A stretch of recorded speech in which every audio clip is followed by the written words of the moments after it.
A struggling single dad pulls over in the rain to fix a stranger's flat tire.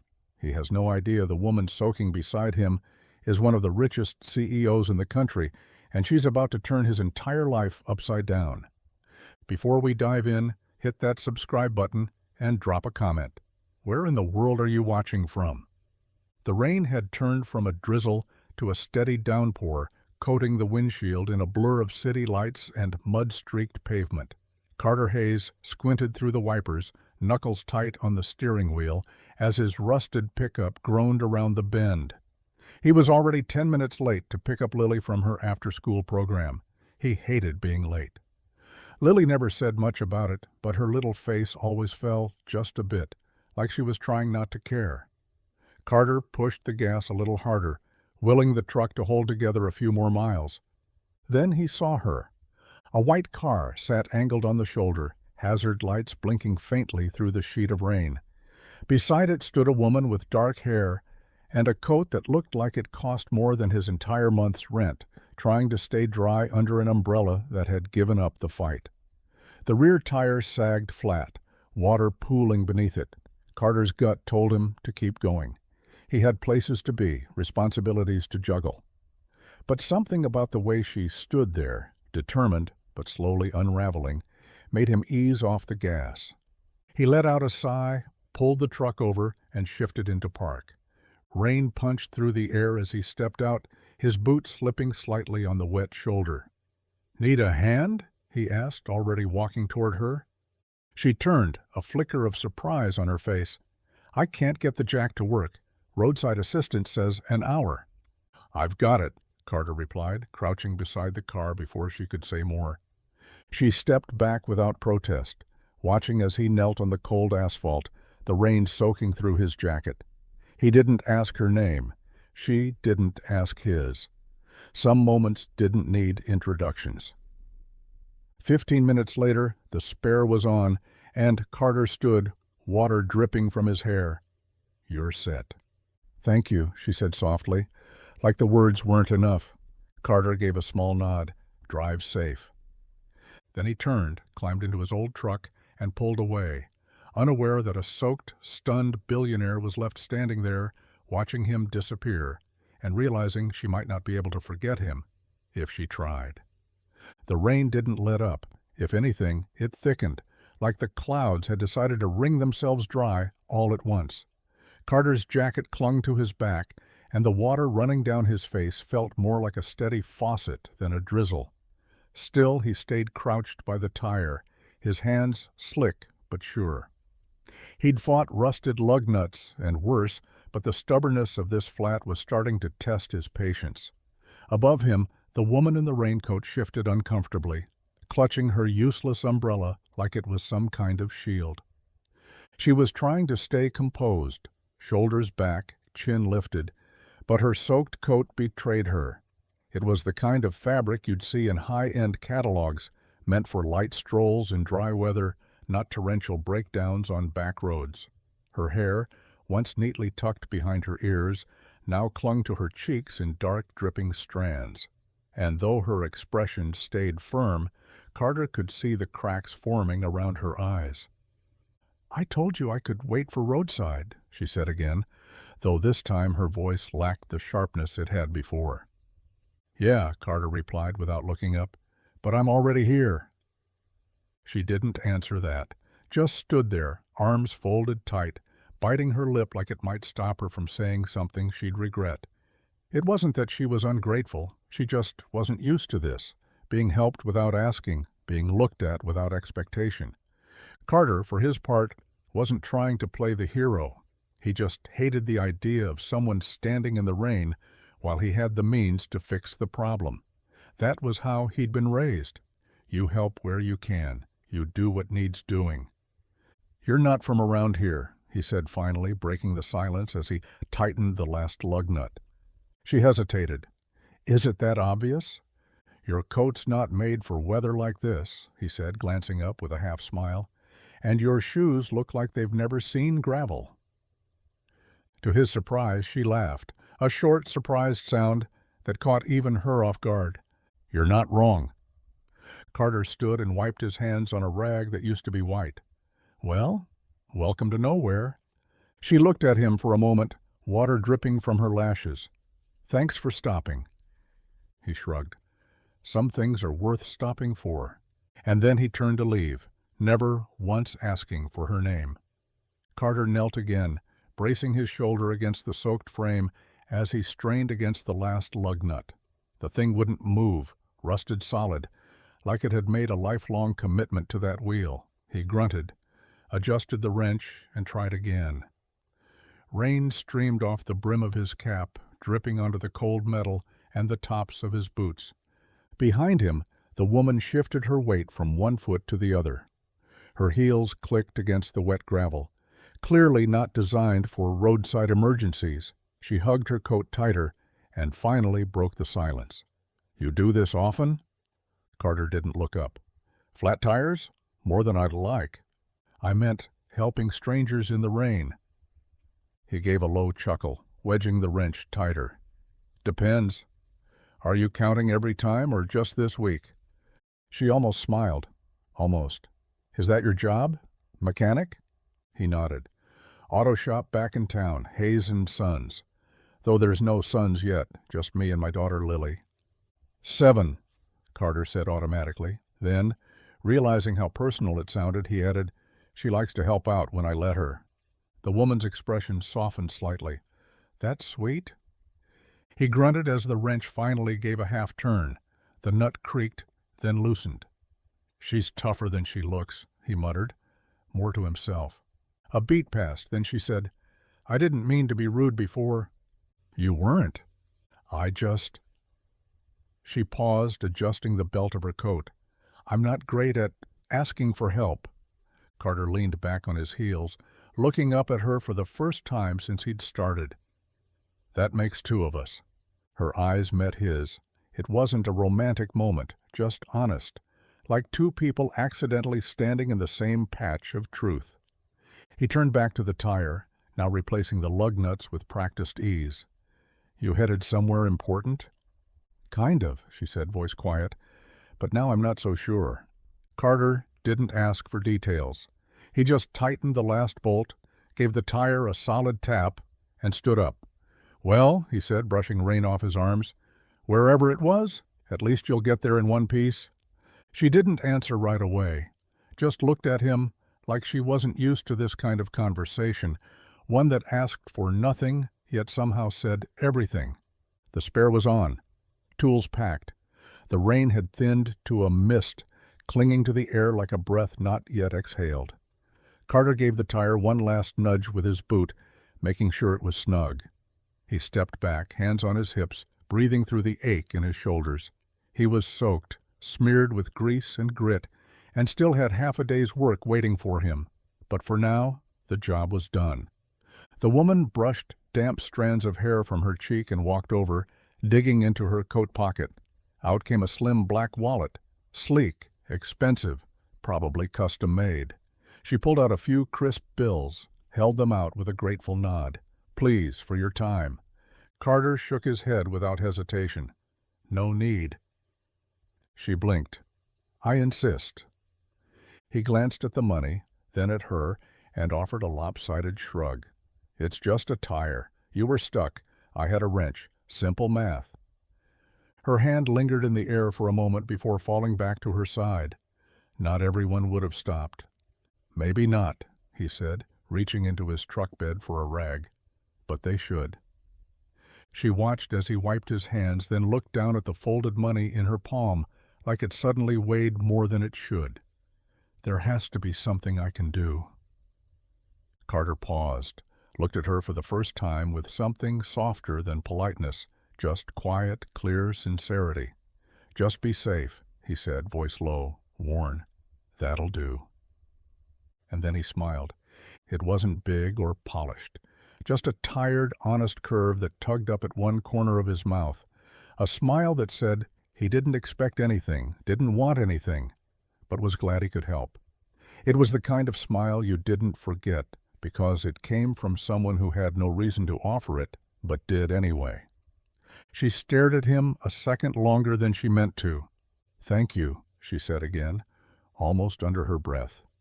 Carter nodded once, climbed into his truck, and pulled away.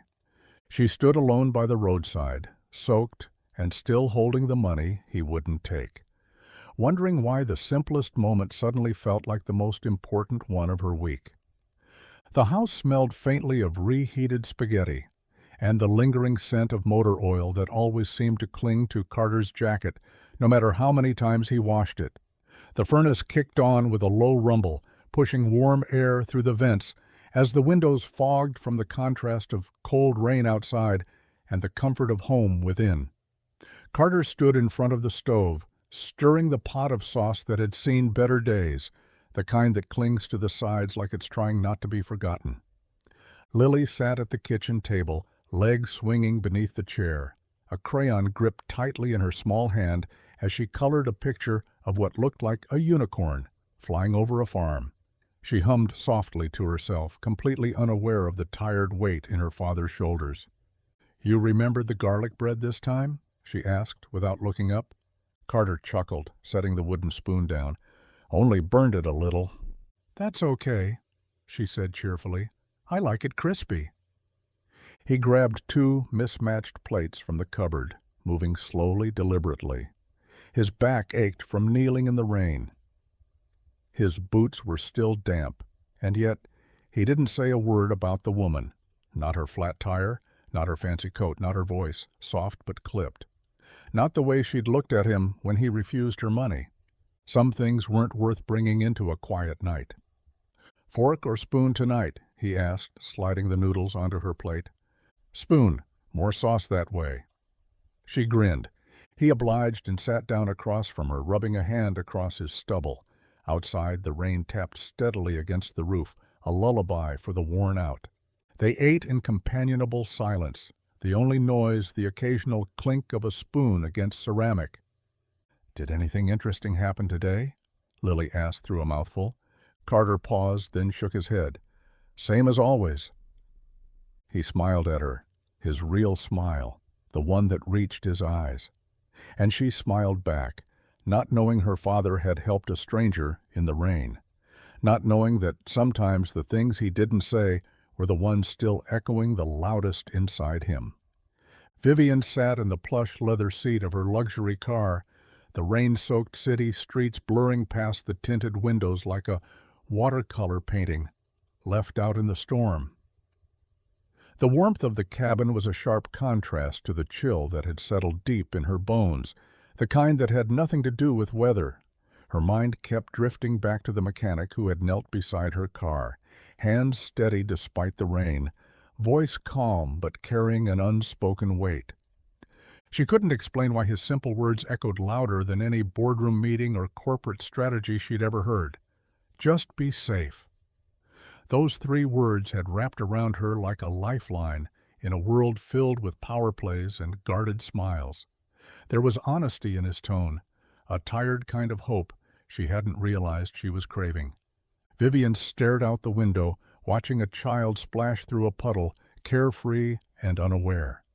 That was the life she'd buried under contracts, deadlines, and endless responsibilities. Yet here she was, haunted by a stranger's quiet kindness. Her assistant's voice broke the spell. "Ms. Hartley, the quarterly report is ready. Shall I bring it to you?" She blinked, pulling her thoughts back from the fog. "Not yet. I need a moment." Turning off the ignition, Vivian leaned back, the leather sighing beneath her. Her fingers tapped nervously against the steering wheel, tracing invisible patterns.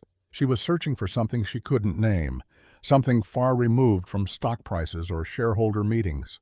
The man's eyes, so genuine and unguarded, flitted across her mind. His rough jacket, the worn wrench in his hands, the way he didn't ask for anything in return. She was used to people wanting something from her, control, influence. But he had given her something she hadn't realized she needed, an unexpected moment of realness. Vivian exhaled slowly, the tension in her shoulders easing just a bit. She didn't know where this feeling would lead, but one thing was clear. She couldn't let it go. She would find him. Not because she had to, but because for the first time in a long while She wanted to. Vivian's search led her far from the gleaming towers of the city, down winding country roads flanked by weathered fences and fields dotted with grazing cattle. The GPS blinked, "You have arrived," but all she saw was a modest building squeezed between a faded diner and a dusty feed store. No flashy sign hung above the door, just a faded banner stretched across the front that read, "Hayes & Sons Auto Repair." The garage looked like it had been there for decades. The paint peeled in places, and the parking lot was a patchwork of gravel and dirt, scattered with the occasional oil stain. A few pickup trucks and beat-up sedans were lined up like old friends waiting for a tune-up, their owners chatting lazily nearby. Vivian parked carefully and stepped out, the smell of motor oil and rubber hitting her immediately. The garage door was open, revealing a cavernous workspace filled with toolboxes, grease-streaked rags, and the comforting clang of metal on metal. Carter Hayes was there, sleeves rolled up, focused on the engine of a battered truck, his hands moving with practiced ease. A group of locals gathered around him, waiting patiently as he explained what was wrong with their vehicles in simple, honest terms. No jargon, no sales pitch. They nodded along, trusting him completely. It was clear he wasn't just fixing cars, he was taking care of people. Vivian watched from the doorway, feeling a strange mix of admiration and humility. This was a world so far removed from her own, the sharp edges and high stakes of boardrooms replaced by genuine connections and steady, reliable work. She thought back to the rain-soaked moment when he'd helped her, his smile tired but real. This place, this man, it was as if she'd stumbled into a pocket of truth she hadn't known existed. Summoning her courage, she took a step inside, determined to see what lay beneath the grease and grit.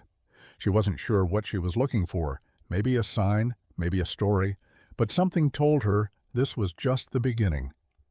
The bell above the garage door jingled softly, cutting through the usual clatter of wrenches and engines. Carter looked up from under the hood of a rusty pickup, expecting the familiar face of a regular customer or a neighbor stopping by for a chat. Instead, his eyes locked onto her, the woman from the rain. She stood there, dry now, her coat neatly pressed and hair pulled back in a sleek ponytail. The storm hadn't touched her, but the memory of that soaked evening clung to the air between them like an unspoken secret.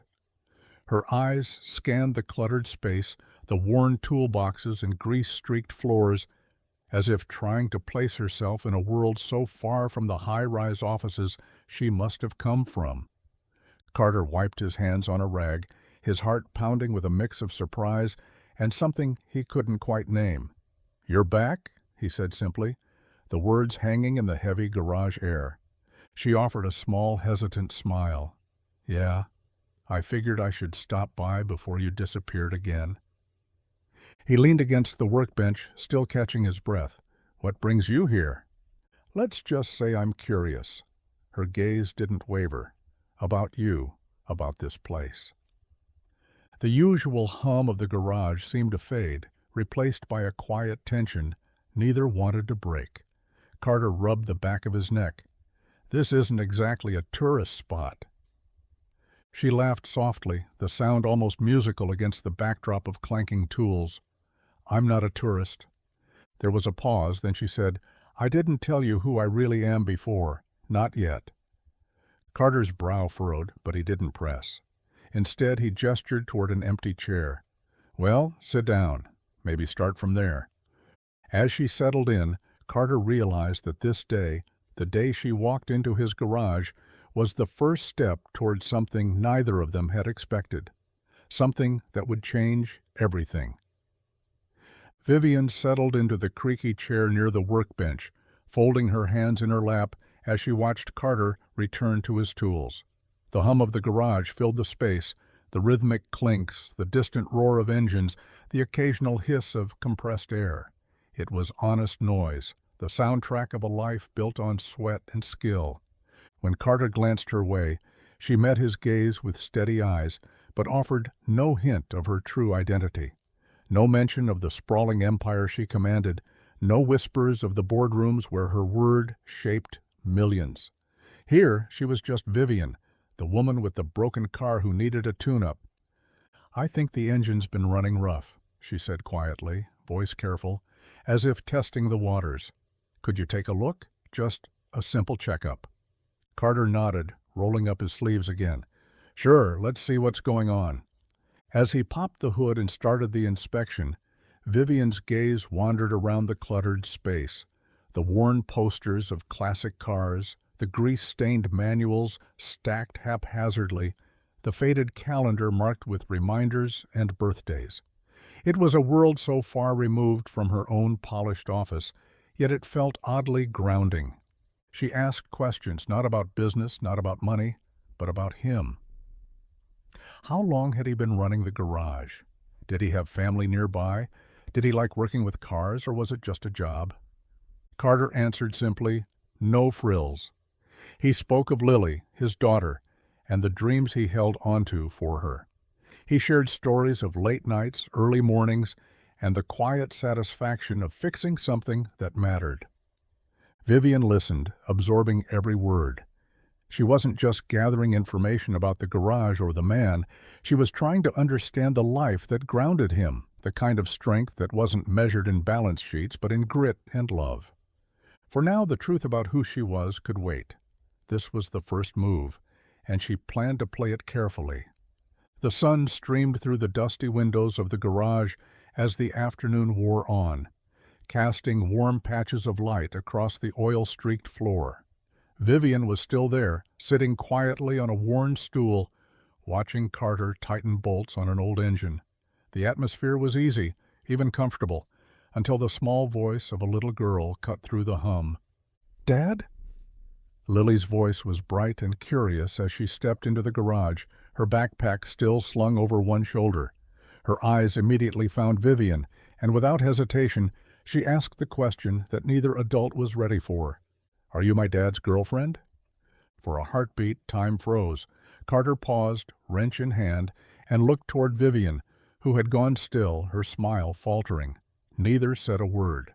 Lily, oblivious to the weight her question carried, stepped closer, eyes wide with innocent expectation. "You don't have to be shy," she said, her small fingers gripping the strap of her bag. "I just want to know if you're going to stay." Carter swallowed hard, feeling the sudden tightness in his chest. He wasn't sure if it was fear or hope or maybe both. Vivian's gaze softened, a flicker of warmth breaking through the uncertainty. "I'm not going anywhere," she said gently, kneeling down to meet Lily's eyes. "I promise." Lily beamed as if that was all the answer she needed.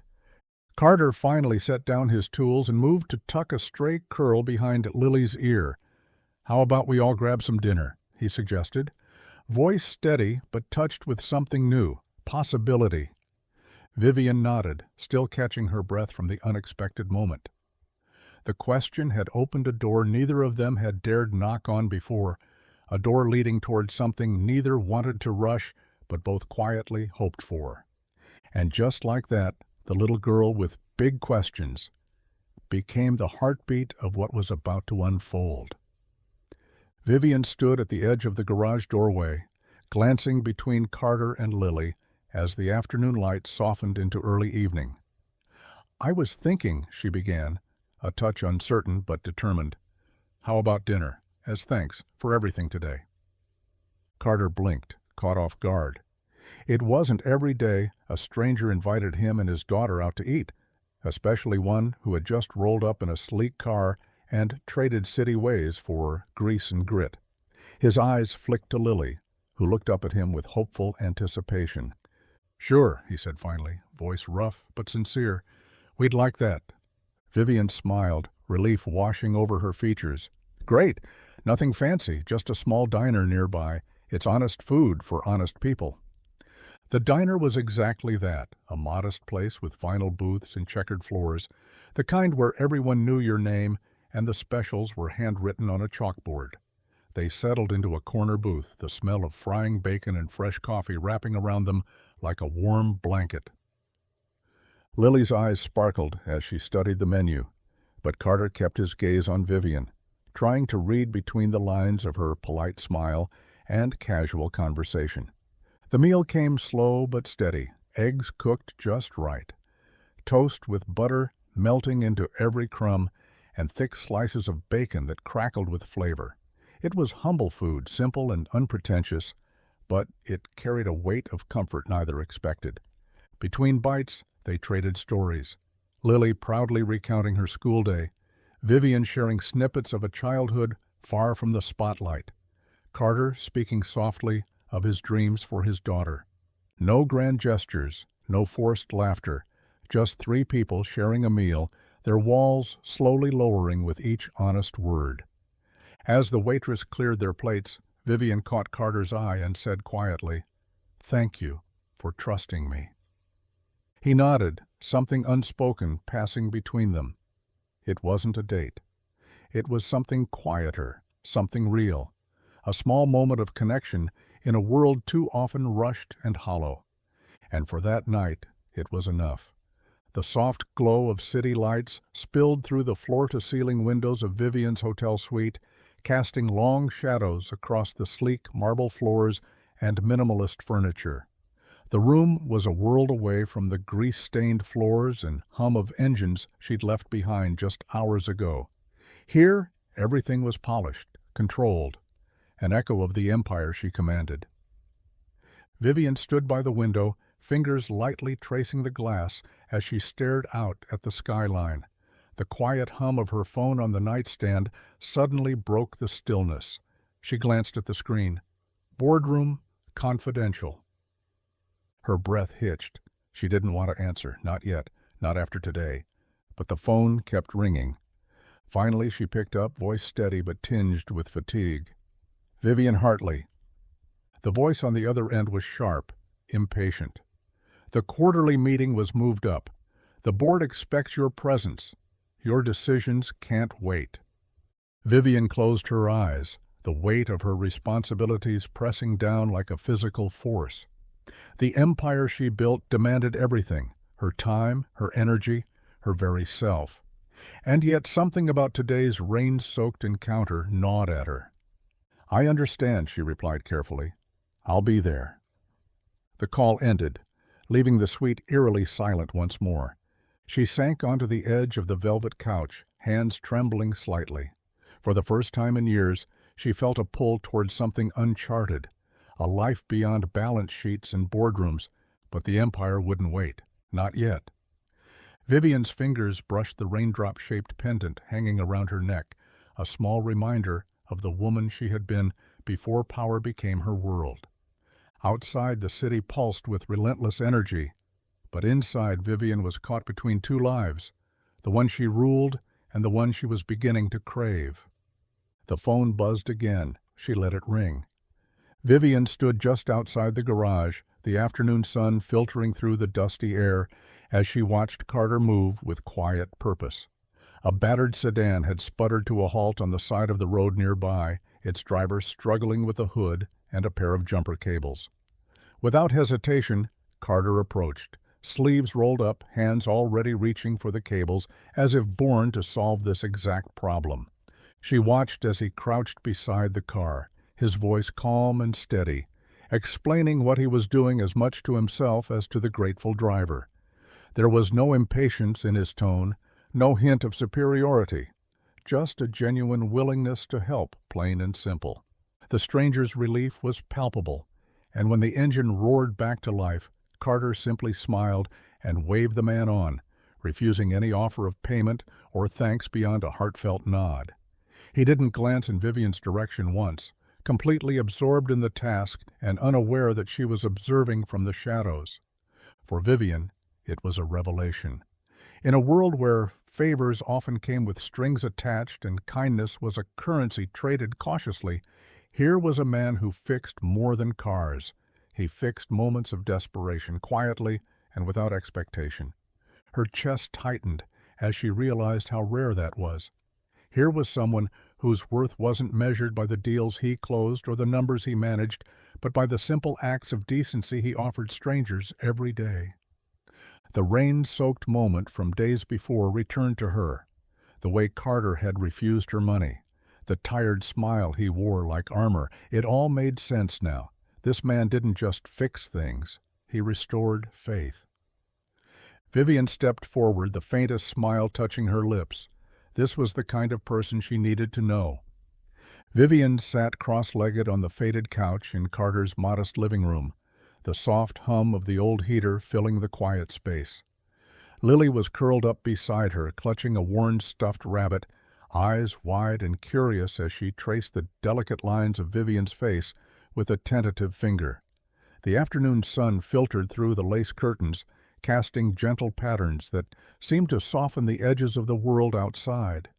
For a long moment, Vivian said nothing, gathering the courage to speak in a voice that felt unfamiliar, less the CEO in command and more a woman trying to find her way.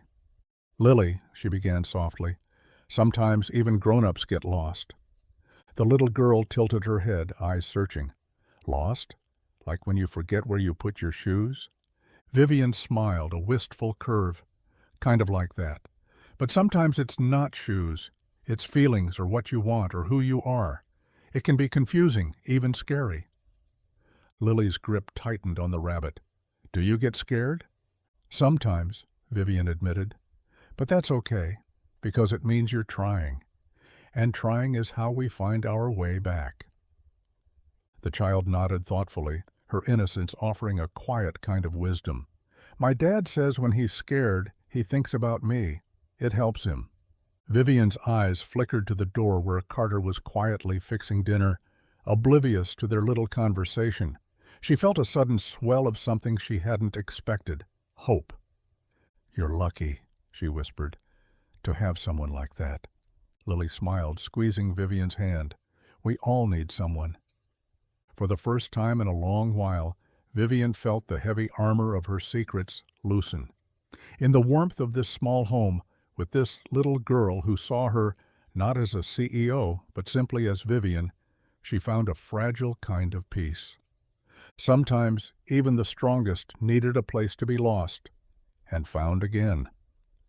Vivian wandered through the quiet streets of the small town like a shadow slipping through the morning fog.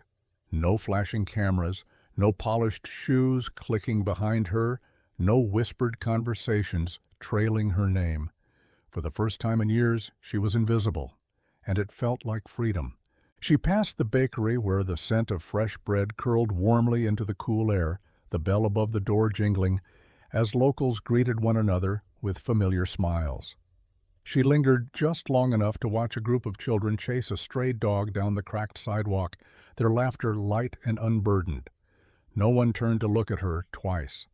Down the lane, the hardware store stood weathered but proud, its windows streaked with dust and stories.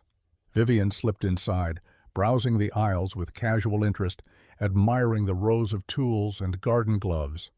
The shopkeeper nodded without fanfare, exchanging no more than a passing glance. A small kindness in a place where faces were known and stories shared. She liked this quiet anonymity, the ability to be just another person walking past a cracked bench, not a headline or a CEO. It was a balm she hadn't realized she needed.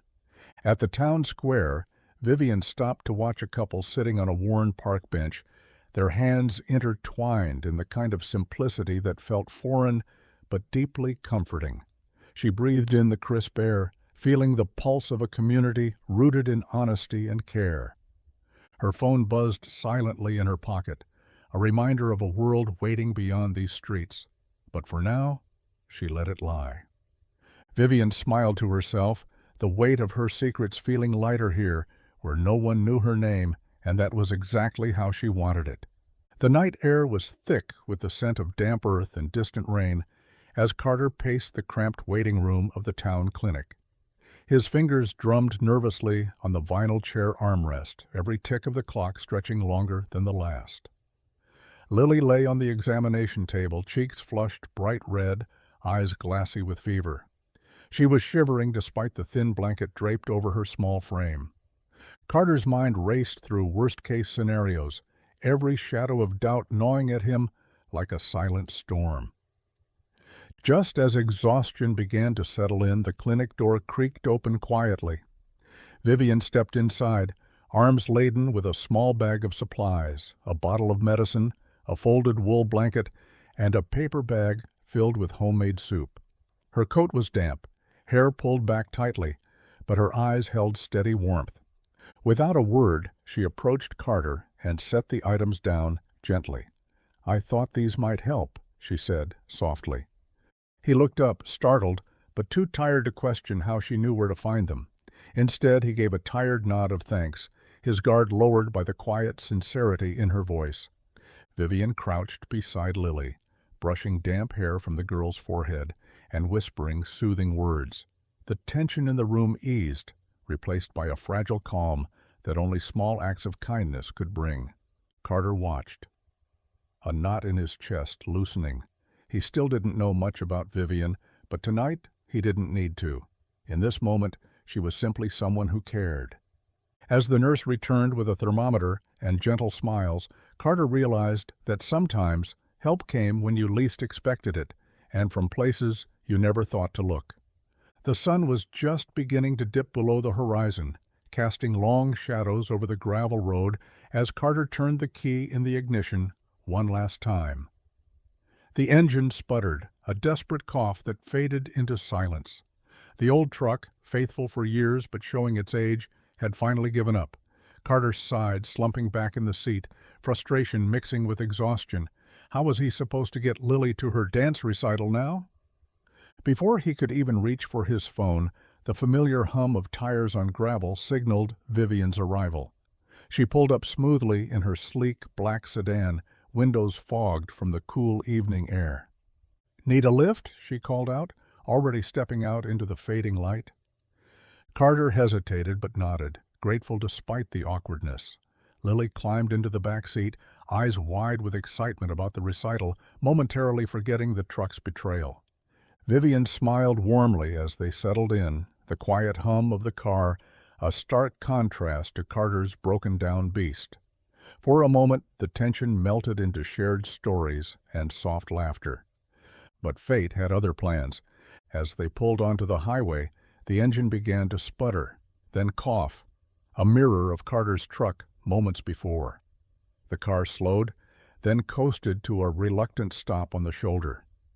Vivian's confident smile flickered, replaced by a sheepish grin. "Looks like my car wanted to feel included."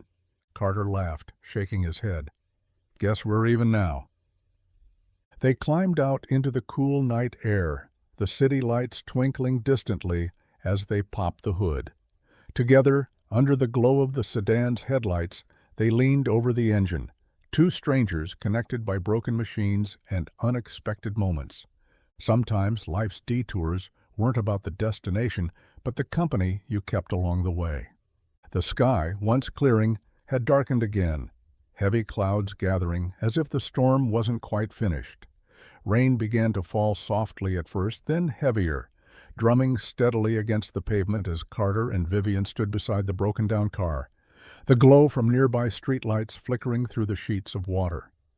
Neither spoke as they closed the hood, exchanging a glance that said, without words, they were in this together, whatever this was. Without waiting for an offer or invitation, they started walking down the quiet street, the rhythm of their steps matching the steady patter of rain around them. Their coats quickly soaked through, hair plastered to their faces and necks, shoes squelched in puddles, and the cold seeped in, but neither cared. The world had narrowed to the sound of rain on their shoulders and the simple act of moving forward side by side. Vivian lifted her face to the sky, letting the water wash over her, eyes closed. A small laugh escaped her lips, unguarded and genuine, breaking the stillness. Carter glanced over, surprised, then smiled, a rare, easy smile that crinkled the corners of his eyes. "You like the rain?" he asked, voice low. "Sometimes," she said, her voice soft but sure, "when it's not trying to drown you." He laughed quietly, nodding. "Yeah, I get that."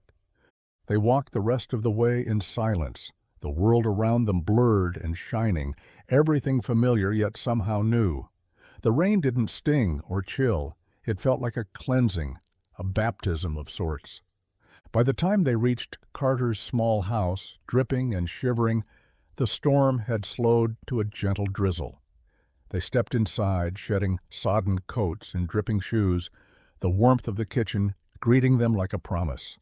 For once, soaked to the bone wasn't a burden, it was a beginning. The morning sun spilled softly through the kitchen window, casting a golden glow over the cluttered counters and worn wooden table. The aroma of coffee mingled with the sweet scent of syrup and sizzling butter, a promise of something warm and comforting after the cold, rain-soaked night before. Carter looked up from the stove, brow furrowed in mild surprise, as Vivian entered the small kitchen, arms full of groceries and a handwritten recipe card. She smiled, a little shy but determined, setting the bags down carefully. "I thought I'd try to make breakfast," she said, glancing toward Lily, who was already perched on a chair, eyes sparkling with curiosity. Carter exchanged a look with Lily, who grinned. "She makes better pancakes than you, Dad," the little girl declared confidently, bouncing in her seat. Vivian laughed softly, flipping a perfectly golden pancake with practiced ease. "Well, I've had a bit of practice." The three of them settled into a cozy rhythm, Vivian mixing batter, Carter pouring coffee, and Lily eagerly tasting the results with delighted squeals after each bite. The kitchen, usually filled with the hum of daily chores, was alive with laughter and stories. Between bites, Vivian shared a little about her favorite family recipes, and Carter talked about the ones Lily loved most. For a moment, the walls between their worlds seemed to crumble, replaced by the simple joy of a shared meal. Lily looked up at Vivian with wide eyes. "Can you come back tomorrow?" Vivian smiled, heart lighter than it had been in years. "I think I just might."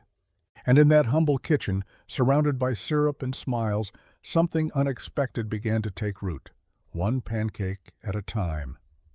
The evening light softened through the curtains, casting a warm amber glow over the small kitchen table, where Carter, Vivian, and Lily sat surrounded by plates half empty and glasses clinking softly.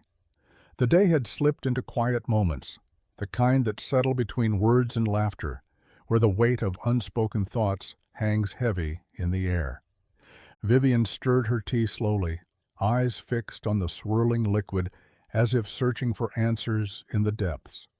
Finally she spoke, voice low and hesitant, cutting through the comfortable silence. "Do you ever wonder if one moment, just one, can change everything?" Carter looked up, his gaze steady but unreadable. He said nothing. Lily, oblivious to the tension, jabbed her fork playfully at her plate, humming a tune from school. The room held its breath, waiting. Vivian's question lingered, folding into the quiet like a fragile secret, shared only between them. She searched Carter's face for a sign, anything that might reveal how he wrestled with that thought. He shifted, swallowing hard, eyes drifting to the worn wood grain of the table. The silence stretched, filled with possibility and fear, hope and hesitation. Finally he spoke, voice rough but certain. "Maybe. But sometimes it's the moments you don't expect that end up meaning the most." Vivian nodded, a small smile breaking through the weight of the night. No more questions.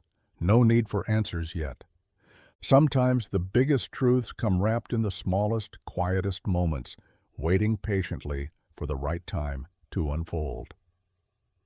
One afternoon, as Carter wiped grease from his hands in the dim light of the garage, Vivian stepped in, carrying a folder that seemed out of place among the worn tools and oil stains.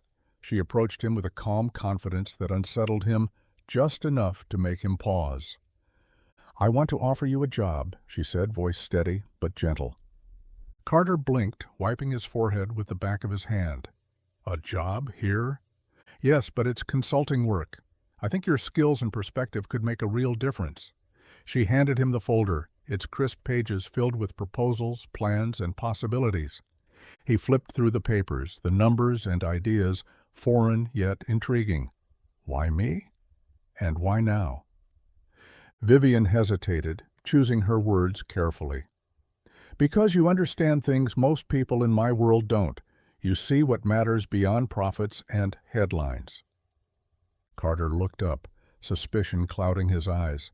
Look, I don't want charity. It's not charity, Vivian said firmly, meeting his gaze. It's respect. He studied her for a moment, searching for hidden motives, for strings attached. Finding none, he closed the folder slowly. I'll think about it. Vivian smiled, relief and hope mingling in her expression. That's all I ask. As she left the garage, Carter felt a strange mix of uncertainty and possibility. This wasn't just a job offer. It was a doorway to something new, something he never expected, but suddenly couldn't ignore. The small-town newspaper landed on Carter's doorstep like any other morning, its familiar rustle mingling with the crisp autumn air. He grabbed the folded pages without much thought, expecting the usual community news and weather updates. But when he opened it, his eyes caught something that made him freeze.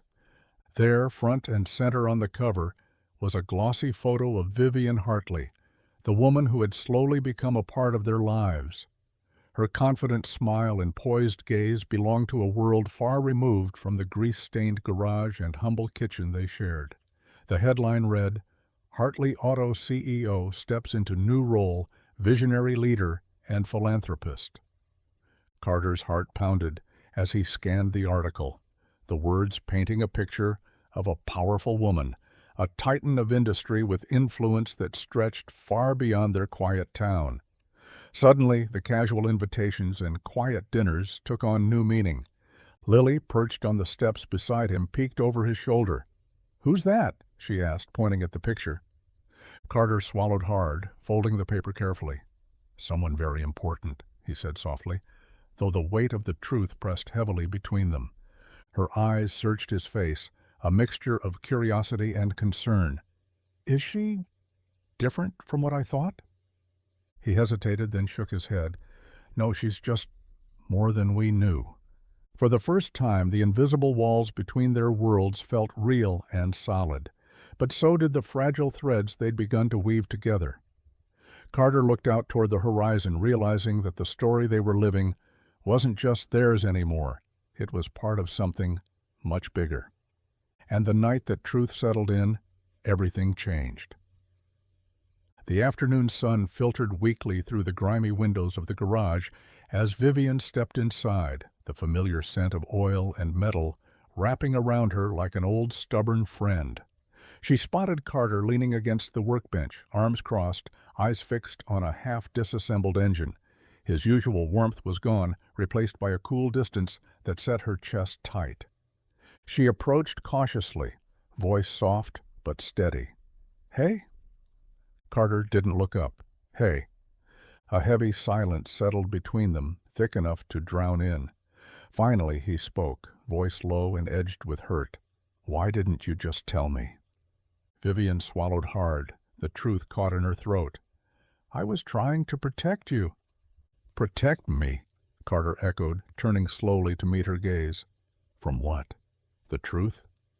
She bit her lip, unable to meet his eyes. "From everything that comes with it, the attention, the pressure. I didn't want to drag you into that." He shook his head, disappointment etched deep. "I'm not some charity case you have to shield. I deserved honesty." Her heart clenched. "I know. I'm sorry." For a long moment neither spoke. Then Carter sighed, stepping closer but keeping his distance.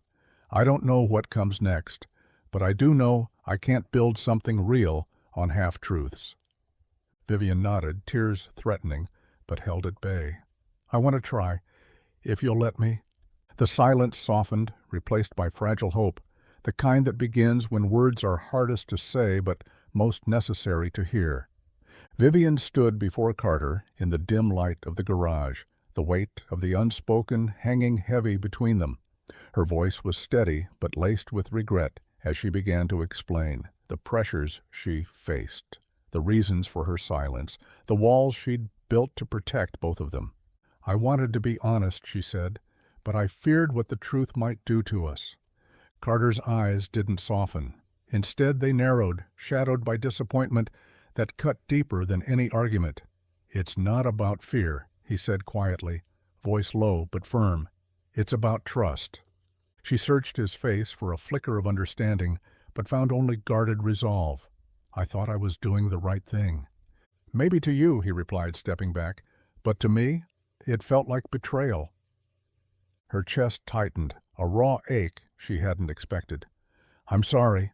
His gaze hardened. "I don't need billionaires," he said, words slow and deliberate. "I need honesty."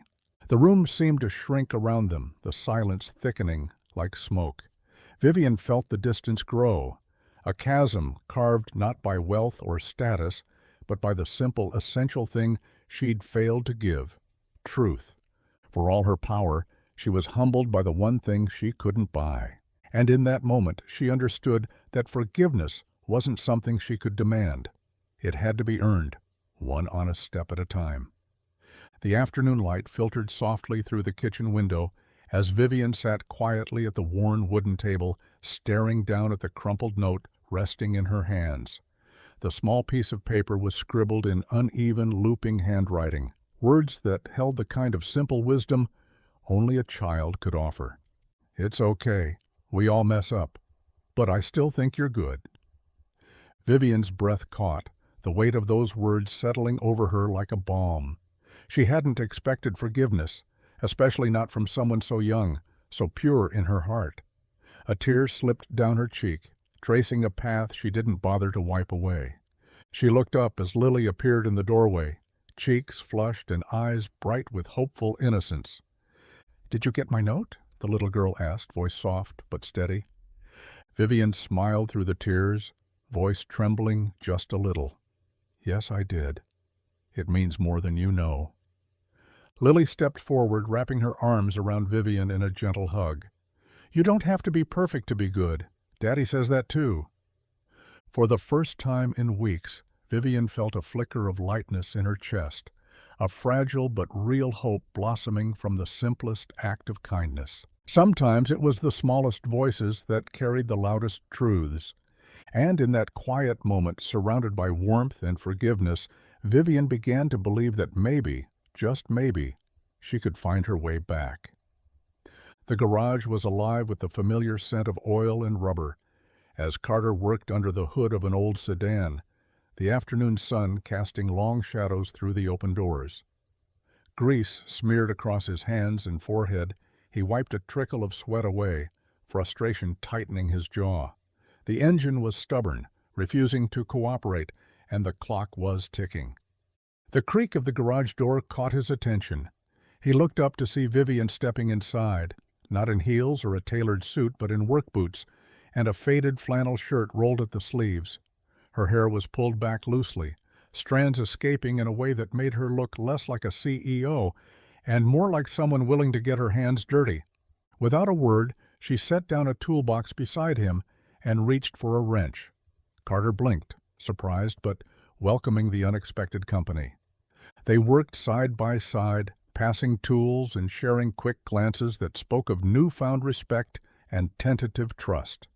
The air filled with the sounds of clanking metal, whispered curses at stubborn bolts, and the occasional burst of laughter when a tool slipped or a finger got pinched. It wasn't perfect. It wasn't polished. It was messy and real. A collaboration born not from necessity, but from a desire to bridge two worlds. As the engine finally roared to life, Vivian leaned back, wiping grease from her cheek with a grin. "We make a pretty good team." Carter nodded, feeling a warmth beyond the heat of the engine. "Yeah, we do." In that cluttered, oil-streaked garage, amidst the tools and sweat, something deeper was being fixed, something that no wrench or rag could touch, and this time it was meant to last. Whispers started to weave through the town like wildfire. At the diner, in the grocery store aisles, and under the wide oak trees in the park, people talked about the woman who'd arrived from nowhere and wasn't leaving. Vivian Hartley, the CEO, with the polished smile and the unexpected kindness, had become the subject of both curiosity and suspicion. Old Mr. Jenkins muttered to anyone who'd listen, "What's she really doing here? This isn't the city." The younger crowd exchanged sideways glances, unsure if they could trust someone from a world so far removed from their own. A few closed doors, cautious eyes, and guarded greetings greeted Vivian wherever she went. But Vivian didn't waver. She showed up early at the community center, lending a hand to repaint the faded walls. She listened intently to farmers' stories, asked questions without judgment, and offered help without expectation. When the library needed new books, she quietly donated funds. Not flashy, just enough to make a difference. When a storm tore through the edge of town, Vivian was there helping neighbors clear debris before anyone asked. Slowly, the walls that guarded the town's heart began to crack. People saw her not as an outsider, but as a neighbor, flawed, earnest, and willing to stand beside them through thick and thin. At the Saturday market, Mrs. Callahan handed Vivian a basket of fresh tomatoes with a nod of acceptance. The kids waved without hesitation when she walked past. Even Mr. Jenkins stopped grumbling long enough to offer a reluctant smile. Vivian's presence was no longer a question mark, but a quiet certainty. And as the town opened its arms, she found a home she hadn't known she'd been searching for. The late afternoon sun cast long golden shadows across the living room as the three of them settled into the worn couch, a quiet warmth filling the space. Lily was nestled between Carter and Vivian, her small hand slipping naturally into Vivian's as she leaned against her side. The easy comfort of the moment was something none of them had dared to expect. As the conversation drifted lazily from school projects to silly stories, Lily's voice broke the calm with an innocent question. "Mom, can you help me with my homework?" Vivian froze, the word hanging in the air like a fragile glass ornament caught in mid-fall. Carter's smile faltered, eyes widening slightly, his hand tightening around Lily's. Neither spoke. Neither corrected. Lily's gaze flicked between them, satisfied with the silence, and she continued, "I'm stuck on this math problem." Vivian smiled gently, brushing a stray curl from Lily's forehead. "Of course, sweetie. Let's figure it out together." Carter exhaled quietly, the tension easing as he realized the moment had passed without fracture. What Lily had said wasn't just a slip of the tongue, it was a turning point. In that soft, unguarded exchange, the three of them found a new kind of family, one built not on titles or expectations, but on trust, presence, and the simple act of belonging. And as the evening light faded into night, Vivian understood that sometimes the most meaningful bonds were the ones we didn't plan for, but welcomed anyway. Early one crisp morning, before the sun had fully stretched its golden fingers across the town, a small crowd gathered outside the garage. Word had spread. Something was happening. Something different. The air buzzed with quiet excitement, neighbors drawn by curiosity, and a shared sense of hope. Carter stood beside Vivian, both of them watching, as a freshly painted wooden sign was hoisted above the garage door. The letters, bold and proud, spelled out a new name, Turner and Hartley Auto. Below it, in smaller script, read the motto they had chosen together, "Built on grit, fueled by grace." The sign wasn't just wood and paint, it was a symbol, a testament to the hard work, the second chances, and the unlikely partnership that had grown from a chance meeting in the rain. It was proof that even in a town shaped by struggle, something new could take root, stronger and more beautiful than anyone expected. Neighbors clapped softly, smiles spreading like sunrise. Old Mr. Jenkins nodded approvingly, wiping his hands on his pants as he said, "That's a sign of real change." Vivian felt a warmth in her chest, a quiet pride that came not from titles or power, but from belonging. Carter's hand found hers, fingers intertwining with a promise unspoken but deeply understood. The garage had always been a place of fixing engines and broken parts. Now it was a place where lives were repaired too. And as the morning light bathed the sign in hope, everyone knew this was only the beginning. The evening air was cool and still, carrying the faint scent of pine and distant rain. Carter and Vivian sat side by side on the porch steps of the little house that had slowly become their sanctuary. The world beyond seemed to hush itself, leaving just the two of them wrapped in a quiet kind of peace. Carter reached beside him and picked up a simple ceramic mug, worn at the edges but sturdy and familiar. The words were painted in faded blue letters. "Home is wherever I'm with you." He turned the mug toward Vivian, eyes steady and full of something deeper than words. Vivian's breath caught, a tear slipping down her cheek before she could stop it. She opened her mouth to speak, but no words came, only the weight of the moment, heavy and beautiful. He didn't kneel. He didn't pull out a ring or make grand promises. This was no spectacle, no dramatic gesture, just a mug, a truth, and a quiet declaration that said more than any speech ever could. Vivian reached out, her fingers brushing against his, trembling with emotion. "That's perfect," she whispered. Carter smiled softly, his own eyes glistening. "I don't need fancy words or shows, just you and this place. That's enough." She leaned into him, the tears flowing freely now, a mixture of relief, joy, and love. In that simple moment, surrounded by the soft glow of porch light and the gentle night, they found a promise that was real, lasting, and true. And sometimes, that's all anyone ever needs. The sun dipped low behind the rolling hills, painting the sky in shades of amber and rose. On the porch swing of the little house, Carter, Vivian, and Lily sat side by side, the gentle creak of the swing blending with the whisper of the evening breeze. No music played, no crowds gathered, just the quiet comfort of three people who had chosen each other.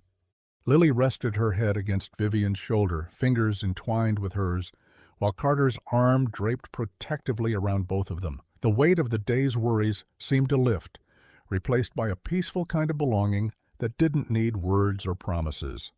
They watched as the last rays of sunlight slipped away, leaving behind a sky full of stars, each one a small beacon of hope, a reminder that sometimes the simplest moments carry the deepest meaning. No wedding bells, no grand declarations, just a family formed not by ceremony, but by shared love, trust, and quiet resilience. And in that gentle twilight, they became exactly what they were meant to be, together. Years later, children wandered past the little house on the edge of town, their voices low and full of wonder. They called it the place where love lives. A story passed down like a secret treasure, tales of kindness, courage, and a family built on more than blood. They whispered about the girl who used to watch cartoons through the window, sitting quietly on the porch, dreaming of a life that seemed just out of reach. They didn't know her name, but they knew her heart, the way it opened slowly to the woman who came not as a stranger, but as something far greater, a mother. Neighbors smiled when they heard the stories, some shaking their heads in disbelief, others nodding with knowing eyes. The little house stood as a beacon, a reminder that families weren't always made by birth, but by moments of grace, by choices made in rain and quiet kitchens, by love that dared to stay. And so the legend grew, of a man who fixed more than cars, a woman who found her way home, and a girl who found a family in the most unexpected place. In that story, the town found hope, and in their hearts, so did everyone who heard it.